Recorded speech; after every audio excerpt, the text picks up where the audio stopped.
বাইদেউ আপুনি কথা এটা গম পাইছে নাই? কি কথানো বৰুৱানী, গম পোৱা নাই নহয়।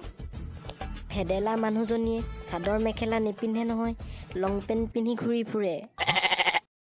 হয় হয় বাইদেউ, মেমে আনিয়ে ঠিকেই কৈছে। বাইদেউ আৰু এটা কথা নহয়, শুনক আকৌ। অঁ কোৱা কোৱা। আকৌ শুনিছোঁ তাই বোলে বেলেগ মতাৰ লগত লিলিমাই চলি আছে। সেই হৰি, এইবিলাক কি শুনিছোঁ? আজিকালি বোৱাৰীবিলাকৰ কি প্ৰগতি লৈছে জানো। আমাৰ দিনত আকৌ এনেকুৱা নাছিলে পাই। বাইদেউ মোৰ মতাটো মৰা আজি এবছৰ হ'ব পাৰে। মই বেলেগ মতাক মিছ কল এটা মাৰি পোৱা নাই। হ'লেও মোৰ অহংকাৰ নাই, আজিকালি বোৱাৰীবিলাকৰ লিখীয়া নহয় দেই। বৰুৱানী মোৰো একেই, সেইবিলাক মোৰ ৰেকৰ্ড নাই। গাভৰুতে যি এটা দুটা আছিলে আৰু।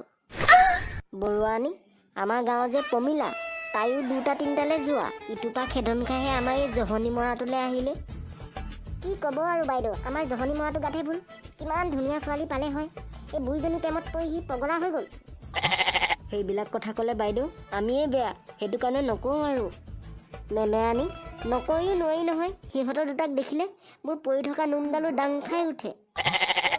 কি ক'ব আৰু, কৈও লাভ নাই, আজিকালি ইনষ্টাগ্ৰামৰ যুগ। হ'ব বাইদেউহেঁত, আজি গৈ থাকোঁ আৰু। এইটো আহি ঘৰত যদি মোক নেদেখে এইটো পগলা হ'ব।